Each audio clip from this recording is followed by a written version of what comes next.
अपनी बाइबल को उठाओ, अपने घुटनों पे आ जाओ या बैठ जाओ और कहो, पिता आज जो वचन मैं सुनने जा रहा हूं वो 100 गुणा फलों को लेके आए।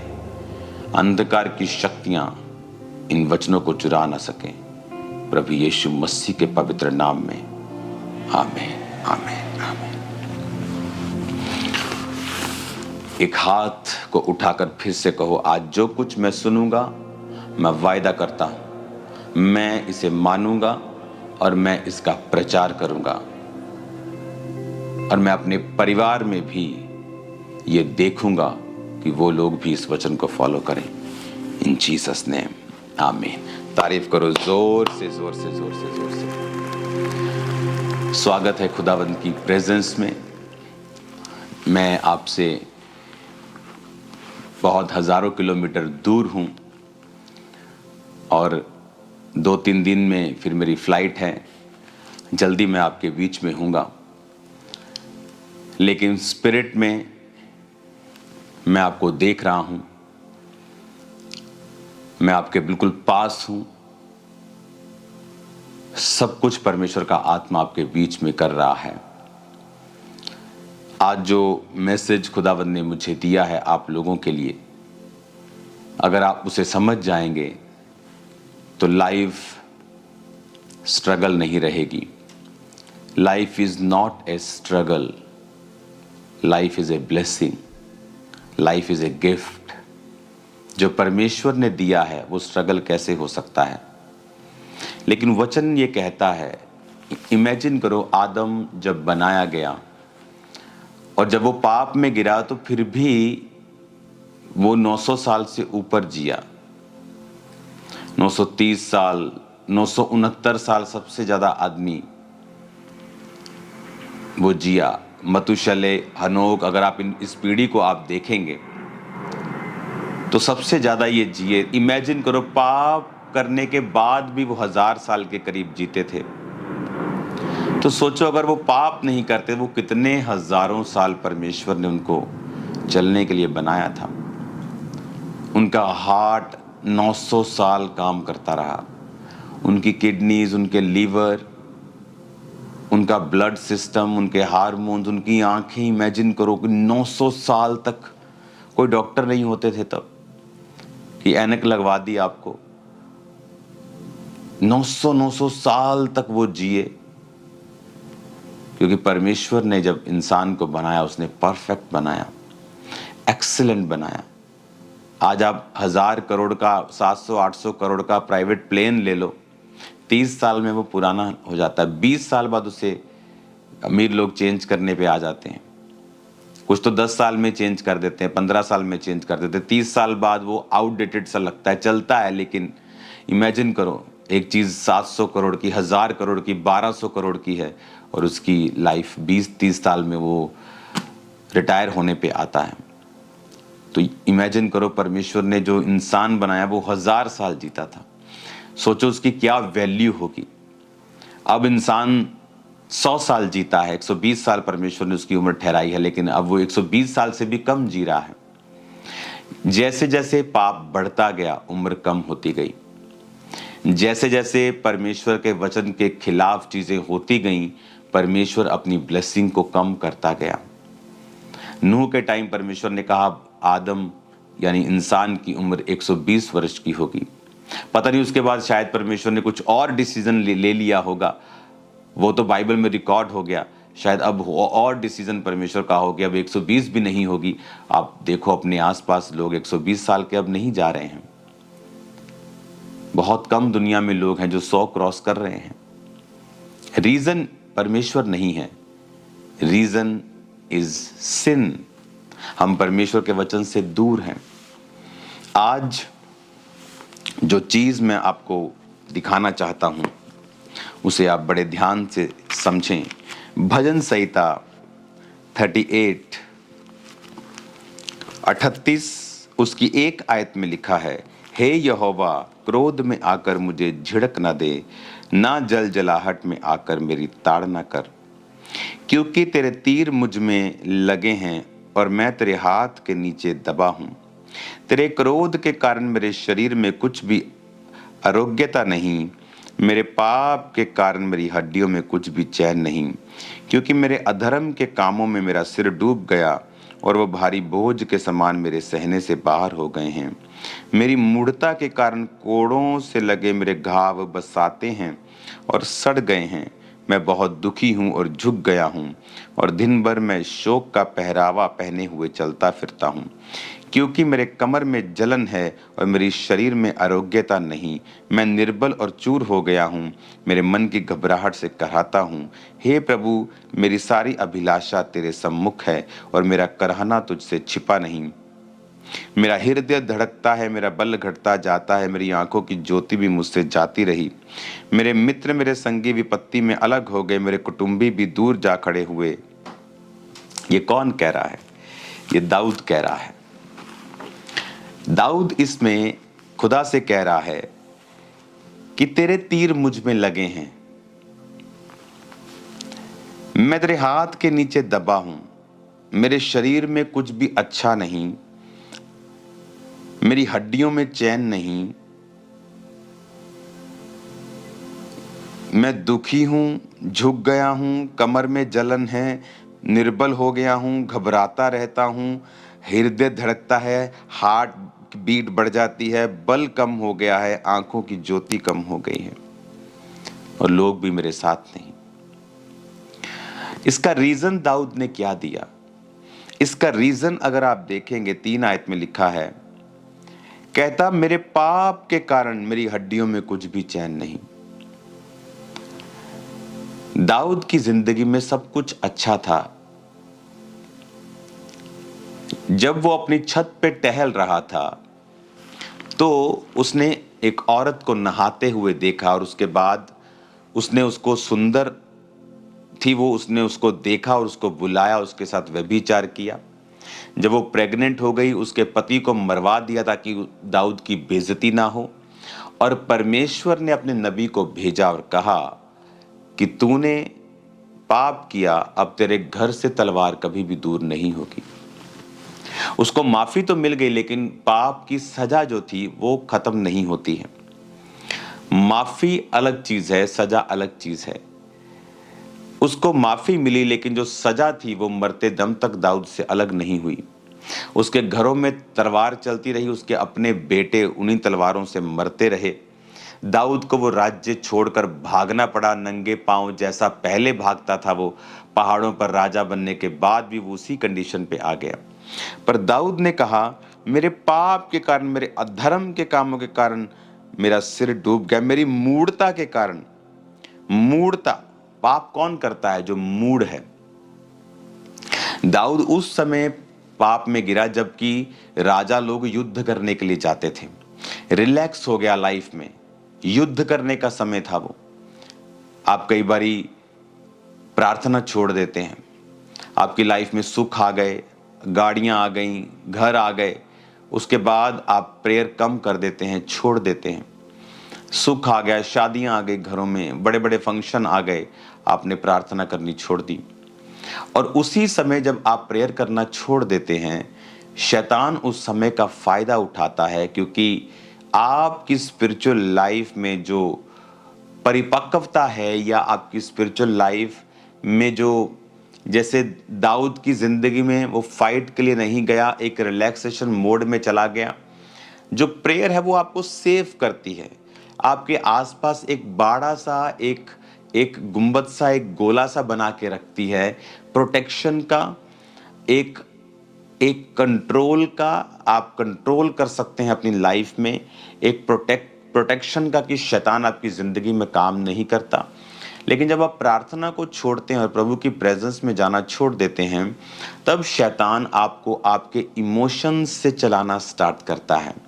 देन आप वर्ड ऑफ गॉड से नहीं चलते हैं। आप देखते हैं अच्छा सुंदर है, अच्छा पैसा, अच्छा ओके, आप फिर इमोशंस से चलना स्टार्ट करते हैं। और जब आप इमोशंस से चलना स्टार्ट करते हैं, जब आप शरीर से चलना स्टार्ट करते हैं, फीलिंग से चलना स्टार्ट करते हैं, भावनाओं से चलना स्टार्ट करते हैं, वो समय होता है कि जब आप गिरावट की ओर चले जाते हैं। जिस तरह नियोमी और उसका पति जब उसे देखा खाना नहीं है यहाँ खुदा के घर में बैतलहम में, तो वो मोआब की तरफ गए जहाँ जाना सही नहीं था, क्योंकि वो लोग खुदा से दूर थे। इमोशंस, फीलिंग्स, तब आप बाय फेथ नहीं चलते कि नहीं मैं अपने परमेश्वर के प्रेजेंस में रहूंगा, वो खाना दे चाहे ना दे, अगर उसने मुझे बनाया है वो मेरी सप्लाई भी करेगा। लेकिन जब आप फीलिंग से चलते हैं, डर से चलते हैं, घबराहट से चलना स्टार्ट करते हैं, तब शैतान आपकी लाइफ में एंट्री करता है। क्या कहता वो 7 आयत में, कहता मेरी कमर में जलन, शरीर में आरोग्यता नहीं, निर्बल हो गया हूँ, चूर हो गया हूँ, घबराता रहता हूँ। हार्ट बीट बढ़ गई है, घबराहट होती रहती है, मैं निर्बल हो गया हूँ, वीक हो गया हूँ, कमर दुखती है, दुखी हो गया हूँ, झुक गया हूँ, हृदय धड़कता है, बल घटता जाता है, आंखों में ज्योति नहीं है। इसका रीजन क्या था? कहता मेरे अधर्म के कामों में, मेरे पाप के कामों के कारण। वचन कहता है व्यभिचार करने वाला अपने शरीर के खिलाफ पाप करता है। प्रभु के खिलाफ तो वो पाप करता ही है, लेकिन वो अपने शरीर के खिलाफ भी पाप करता है। 2 तरह की परीक्षाएं आप एक विश्वासी के रूप में देखते हैं। एक परीक्षा होती है जैसे दाऊद की जिंदगी में तब थी जब वो भेड़ बकरियों को चराता था। इसीलिए भेड़ बकरियों को चराता था क्योंकि फैमिली में रिजेक्टेड था, इसीलिए रिजेक्टेड नहीं था क्योंकि वो पापी था, वो इसलिए रिजेक्टेड था क्योंकि उसकी बातें उनके साथ मिलती नहीं थी, वो धर्मी था। यूसुफ के जीवन में परीक्षा आई जब वो गड्ढे में गिराया गया, इसलिए नहीं कि वो पापी था, इसलिए कि वो दूसरों से ज्यादा धर्मी था। जब वो बात करता था तो दूसरे चिढ़ते थे, जब वो बात करता था दूसरे चिढ़ते थे। क्यों चिढ़ते थे? क्योंकि जो धर्मी की बातें होती हैं वो दूसरा व्यक्ति जो पापी है, जो शारीरिक है, उसके लिए वो मूर्खता की बातें, उसके लिए वो बेवकूफ़ी की बातें हैं, उसके लिए वो बुद्धिमानी की बात नहीं है। वो सांसारिक रूप में चलते थे और इसीलिए वो उससे नफरत करते थे और उसको गड्ढे में गिराया। एक तो ये परीक्षा है, ये परीक्षा आपके पाप के कारण नहीं, आपकी पवित्रताई और प्रभु में अच्छी तरह से चलने के कारण है। इस परीक्षा के कारण आपके जीवन में दुख नहीं होगा। वो दुख जो आपको लगता है दुख है, वो धीरे धीरे परमेश्वर उसको आनंद में और विक्ट्री में और टेस्टिमनी में बदल देता है, क्योंकि उसी यूसुफ को परमेश्वर ने ट्रेंड किया और फिर वो प्रधानमंत्री की कुर्सी तक पहुंचा। लेकिन जो परीक्षा अधर्म के कामों के कारण और पाप के कारण आई, उसके कारण वो आपको फलवंत नहीं करती बल्कि आपको शर्मिंदा करती है। इसीलिए दाऊद जब उस पहाड़ पर भागा जा रहा था पाप के बाद, जब उसका बेटा उसके खिलाफ हो गया, तो वचन कहता है कि एक व्यक्ति आकर दाऊद को ओछा ओछा और कोसने लगा और दाऊद ने अपने लोगों को कहा इसको कुछ मत कहना, क्योंकि जो भी ये हो रहा है ये यहोवा की ओर से हो रहा है। यानी एक ऐसी परीक्षा जो हमने अपने पाप के कारण अपनी जिंदगी में ली है, वो हमें बढ़ाने के लिए नहीं है, बल्कि वो हमें शर्मिंदा करती है, कमजोर करती है, हमारे बल को कम करती है। लेकिन परमेश्वर कहता है कि मैं क्षमा करने वाला परमेश्वर हूं।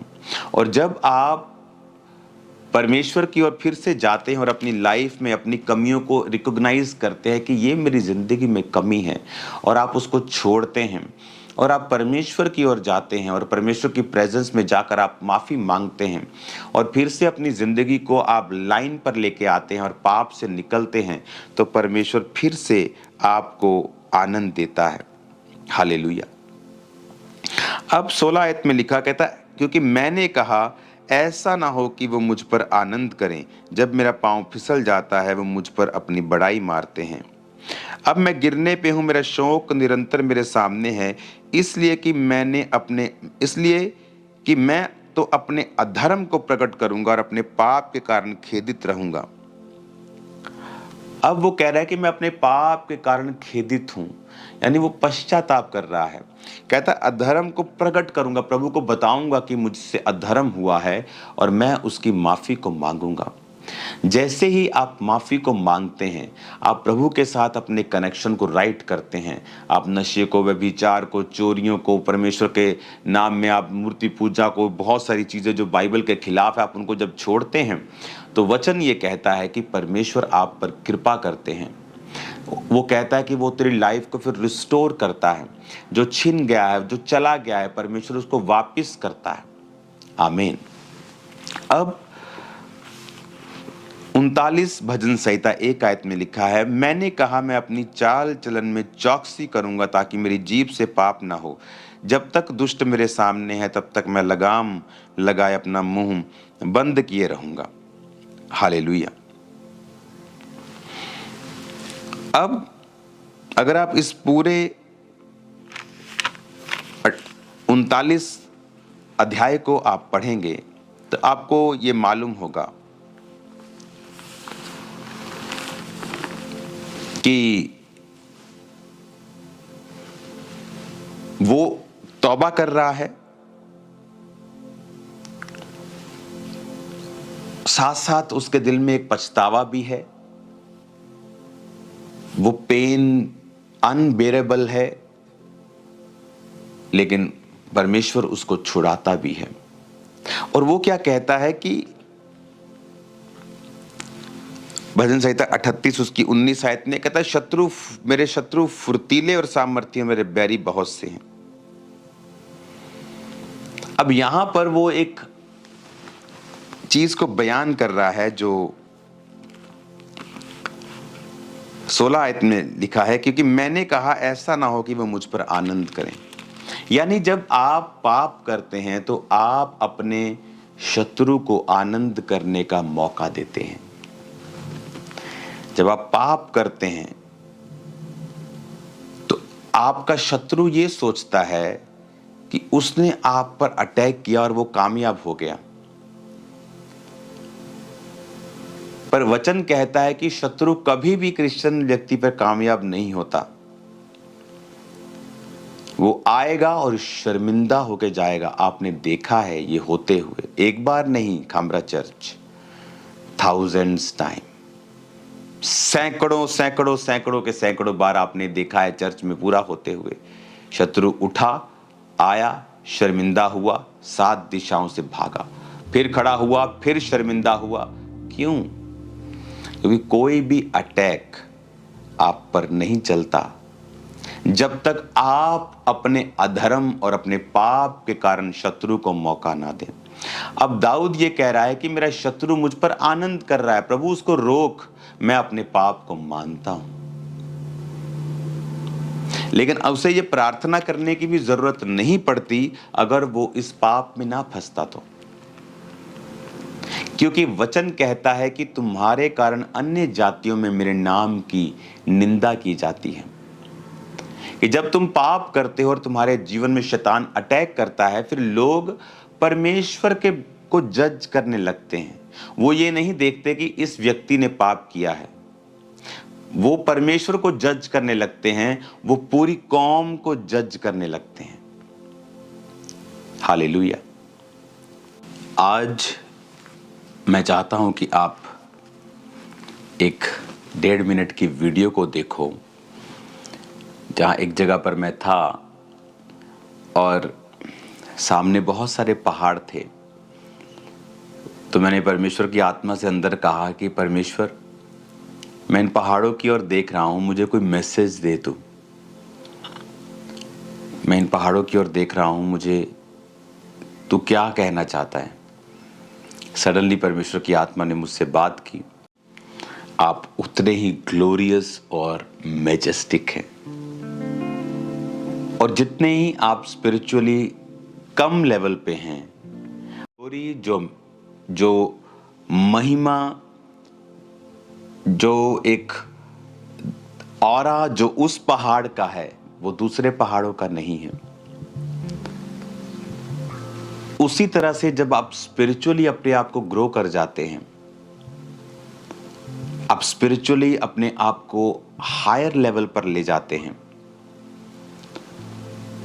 बर्फ भी आप पर पड़ती है, ग्लोरियस भी आप ही लगते हैं। लेकिन जो दूसरे पहाड़ हैं वो भी पहाड़ हैं, लेकिन जो लोग देखना चाहते हैं वो उन पहाड़ों की ओर आकर्षित होते हैं। अपनी लाइफ में अगर किसी चीज के लिए जोर लगाना है तो वो है आपको स्पिरिचुअलिटी में बढ़ना कैसे है। जैसे ही आप स्पिरिचुअल लाइफ में ग्रो करना स्टार्ट करते हैं, सडनली वो चीजें जो आप स्ट्रगल कर रहे थे पाने के लिए आपकी लाइफ में आना स्टार्ट होती हैं। जब आप स्पिरिचुअली अगर एक पास्टर हैं, तो अगर आप स्पिरिचुअल हैं, आपने बहुत से लोगों को देखा होगा। अब मैं ये बात आपको बहुत बार बताता हूं कि 2 तरीके हैं अपना चेहरा लाल करने के। एक तो अच्छी खुराक खा के आप अपने चेहरे को अच्छा कर सकते हो, या फिर अपने चेहरे पर खुद ही थप्पड़ मार मार के अपने आप को लाल कर सकते हो। पर ये वाला लाल तो कुछ ही दिन रहेगा। ये उसी तरह के लोग होते हैं जो विरोध करके, जो किसी बड़े आदमी का विरोध करके सिर्फ दिखना चाहते हैं। ये उसी व्यक्ति की तरह है जो लाल चेहरा चाहता है, लेकिन खाने पीने से नहीं, सेहत बनाकर नहीं, थप्पड़ मार मार के अपने आप को लाल कर रहा है। उससे फायदा नहीं होगा, क्योंकि वो लालगी थोड़ी देर की होगी। लेकिन जिसने खुराक खाकर चेहरा और तंदुरुस्त किया है, वो तो सदा ही बना रहेगा। मैं पास्टर्स की तरह कपड़े डाल के सवाल करने लग जाऊं, उससे मैं पास्टर नहीं बन जाता हूं, या बिशप नहीं बन जाता हूं, या प्रेरित नहीं बन जाता हूं। कहां है मेरी चर्च? कहां है मेरे लोग? अगर मैं अध्यक्ष हूं, बिशप मतलब अध्यक्ष, तो कहां है मेरी चर्चिस? कितने पास्टर्स मैंने इकट्ठा किए, कितने लोग मुझे सुनते हैं? आप सिर्फ नाम के अध्यक्ष हैं, आप सिर्फ नाम के पास्टर्स हैं। काम व्यक्ति का बताता है कितनी रूहें उस आपने बचाई हैं, कितने लोगों को परमेश्वर की ओर आप लेके आए हैं। सिर्फ बात करने से सब कुछ नहीं होता है। ये वो लोग हैं जो सिर्फ अपना चेहरा लाल करना चाहते हैं, दिखना चाहते हैं, पर ऐसी मशहूरी किसी काम की नहीं होती। लेकिन जिन व्यक्तियों ने परमेश्वर के लिए कार्य किया है, जो ये जानते हैं कि हमें स्पिरिचुअलिटी में बढ़ना है, वो स्पिरिचुअल लाइफ में जब बढ़ते हैं, वो खुद ब खुद उनकी लाइफ पर एक ग्लोरी आ जाती है। खुद ब खुद लोग उनकी ओर आकर्षित होते हैं, क्योंकि परमेश्वर ने उनको वो महिमा दी है, उन्हें वो ब्लेसिंग दी है, उन्हें वो अनॉइंटिंग दी है, उन्हें वो अभिषेक दिया है। बहुत से सदूकी फरीसी चिढ़ते थे और शहर में रहते थे और कोई भी उनके पास नहीं आता था। लेकिन यूहन्ना बपतिस्मा देने वाला जंगलों में रहता था और भीड़ उसके पास थी। और यही बेचारे सदूकी और फरीसियों को मुश्किल लगती थी कि ये लोगों का ध्यान अपनी ओर कर रहे हैं, ये हमें फिनिश कर देंगे, हमारा पॉलिटिकल, हमारा सिस्टम सब खत्म हो जाएगा। और इसीलिए वो जीसस क्राइस्ट का भी विरोध करते थे और यूहन्ना का भी विरोध करते थे। लेकिन उन्हें पता नहीं था कि उनका मकसद कोई पॉलिटिकल नहीं है, कोई सरकार बनाना नहीं है, कोई एमएलए बनाना नहीं है। उनका मकसद था परमेश्वर में लोगों को सुदृढ़ करना, और उसकी वजह से वो ज्यादा प्रेजेंस में रहते थे, खुदाबंद के साथ खड़े रहते थे, और उसी वजह से वो ब्लेसिंग, वो एक ग्लोरी, वो ऑरा जिसे आप आज की भाषा में बोलते हो, उनकी लाइफ पर रहता था। और वो दूर नहीं कर सकता कोई भी, वो दूर नहीं कर सकता कोई भी। वो ट्राई कर सकते हैं, लेकिन ट्राई करने के बाद वो ब्लेसिंग उन दूसरों की और बड़ी हुई उनको मिलती है। हालेलुया। अगर आपको कुछ अपनी लाइफ में करना है तो अपनी स्पिरिचुअल स्टैंडर्ड्स को बढ़ाएं। अगर आप झूठ नहीं बोलते लेकिन छोटी बातों में बोलते हैं, उसे भी बंद कर दें। आप व्यभिचार में नहीं, लेकिन आंखों से अभी भी आप कुछ गलत देखते हैं, उसे भी बंद कर दें। आप और अपनी स्पिरिचुअल लाइफ को मजबूत करें। देन आपको प्रार्थना करने की भी कई बार जरूरत नहीं पड़ेगी। सडनली वो एक्सपेंशन, वो ग्लोरी आपकी लाइफ में परमेश्वर आपको देगा। हालेलुया। सडनली आप देखोगे परमेश्वर का आत्मा किस तरह से आपकी लाइफ में काम कर रहा है। आज लोग, आप अपने नाम को जितना मर्जी बड़ा रख लो, कहाँ है लेकिन आपके लोग, आपकी चर्च, कहाँ आप वचन सुनाते हैं? आप लोगों से सवाल करते हैं आप क्या हैं? क्या है आपकी डॉक्ट्रिन? कहाँ है आपका वचन? कहाँ है आपकी चर्चेस? कहाँ आपने पास्टर्स तैयार किए हैं? मैं सिर्फ एक चोला डाल के आ जाऊं और बोलूं मैं फलाना हूं, मैं ढिमकाना हूं, उससे आप फलाना ढिमकाना नहीं बन जाते हैं। आपके कर्म बताते हैं, आपकी कॉलिंग बताती है, आपने जो काम किए वो बताते हैं। आप एक पास्टर हैं, आप एक बिशप हैं, या आप एक प्रेरित हैं, या आप कौन हैं? हालेलुया।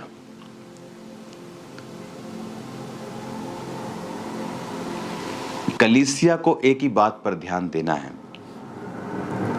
कि आपको स्पिरिचुअल लाइफ में ग्रो करना है।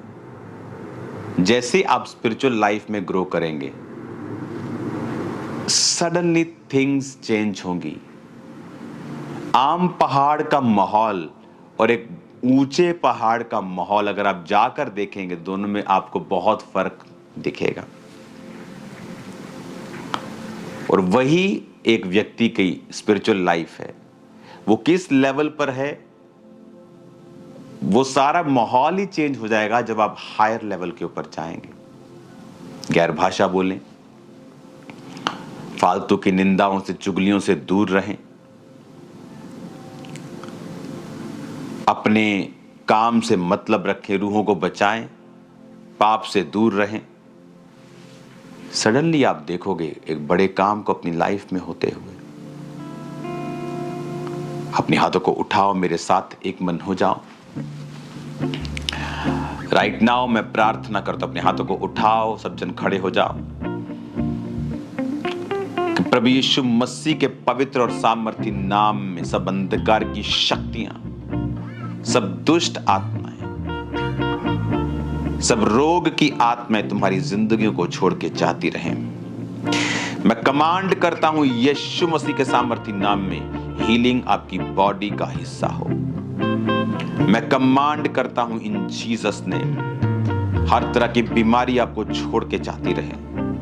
कमांड करता हूं हर प्रकार की दुष्ट आत्मा आपकी जिंदगियों को छोड़ के जाती रहे। इन the name of Jesus, out from your body a devil spirit. गंदी आत्मा, नशे की, चोरी की, डर की, बीमारी की, इन the name of Jesus in शरीरों को छोड़ो, निकल जाए यीशु मसीह के सामर्थ्य नाम में। हर प्रकार की गंदी आत्मा इनकी जिंदगियों को छोड़े और जाती रहे। यीशु मसीह के सामर्थ्य नाम में मैं तुम्हें ब्लेस करता हूं, तुम्हारे बिजनेस को, फाइनेंस को ब्लेस करता हूं। यीशु मसीह के सामर्थ्य नाम में अंधकार की शक्तियों को कमांड कर तुम्हारी जिंदगी को छोड़ के जाती रहे। बीमारी की, सिकनेस की, डिजीज की आत्मा, out in the mighty name of Jesus, out in Jesus name. हर प्रकार की गंदी आत्मा, बीमारी की, नशे की आत्मा, कमजोरी की आत्मा, अशुद्ध आत्मा तुम्हारी जिंदगी को छोड़ के right now out in Jesus name जाती रहे। अभी यीशु मसीह के सामर्थ्य नाम कमांड करता हूं, सब प्रकार के रोग, हड्डियों के रोग, सब प्रकार के हड्डियों के रोग, सब प्रकार के एक्सीडेंट जो रोग, हड्डियों के रोग हैं, निकल जाएं यीशु के नाम। Be healed in Jesus name. सब प्रकार के फेफड़ों के रोग, सब प्रकार की आंखों के रोग, कानों के रोग निकल जाएं यीशु के नाम। हार्ट के रोग, लीवर के, किडनीज के, पेट के सारे रोग out in Jesus name. BP, sugar, हर प्रकार के रोग out in the name of Jesus. हर प्रकार के रोग निकल जाएं यीशु मसीह के सामर्थ्य नाम।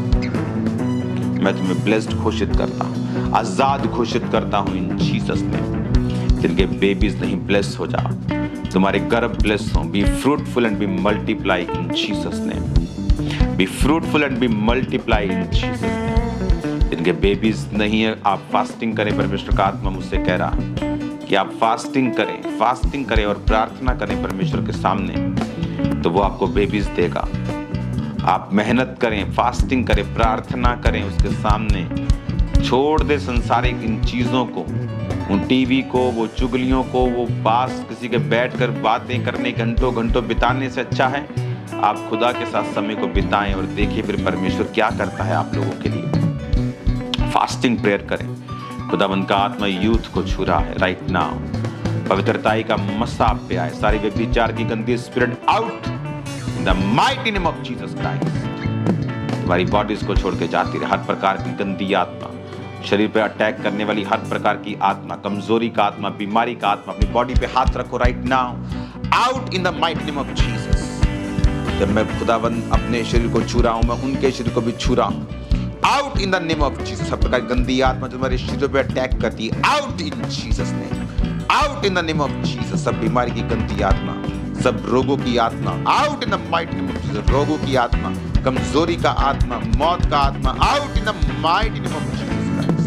Be healed in Jesus name. सारे अंग हील हो जाएं, सब बीपी, सब शुगर, सब कैंसर, एड्स, सब प्रकार के रोग, सब प्रकार के हार्मोनल रोग, आंखों के, पेट के रोग, सब प्रकार के हड्डियों के रोग, सब प्रकार के स्किन के रोग, हर प्रकार के मांसपेशियों के रोग, यीशु के नाम में तुम्हारी जिंदगी को छोड़ के जाते रहे। मैं कमांड करता हूं healing, be healed in Jesus name. Hallelujah, hallelujah, hallelujah, hallelujah, hallelujah, hallelujah. Thank you Lord, thank you Lord, thank you Lord, thank you Lord. तेरा पवित्र आत्मा जुम्बिश करे और कार्य करे मेरे पिता। तेरा पवित्र आत्मा जुम्बिश करे और कार्य करे मेरे सामर्थ्य परमेश्वर। तेरा आत्मा जुम्बिश करे और कार्य करे खुदा बाप। बड़े कामों को कर खुदावन, बड़े कामों को उनकी जिंदगी में कर खुदावन। तेरे जीवित नाम में मैं क्रिएटिव मिरेकल्स को बोलता हूँ। क्रिएटिव मिरेकल्स आपकी लाइफ में हो, जो अंग बने नहीं वो बने। सुपरनैचुरल मिरेकल्स आपकी जिंदगी में हो, फाइनेंस में हो, कैरियर में हो। जो पढ़ रहे हैं यीशु मसीह के नाम से सुपरनैचुरल विजडम आप में आए इन the name of Jesus Christ. जो बिजनेस में है, जो जॉब में है, खुदावंद की बरकत आपके हाथों पे हो। जो सेवकाइयों में खुदावंद की बरकत आपकी कलीसियाओं में, पास्टर्स जितनी कलीसियाएं यीशु के नाम में सारे बंधनों से मुक्त हो जाए। सारे शैतान के बंधन तुम्हारी कलीसियाओं से टूट जाएं यीशु मसीह के सामर्थ्य नाम में। थैंक यू लॉर्ड तेरी हीलिंग के लिए, तेरी डिलीवरेंस के लिए। Thank you Jesus, thank you Jesus, thank you Jesus.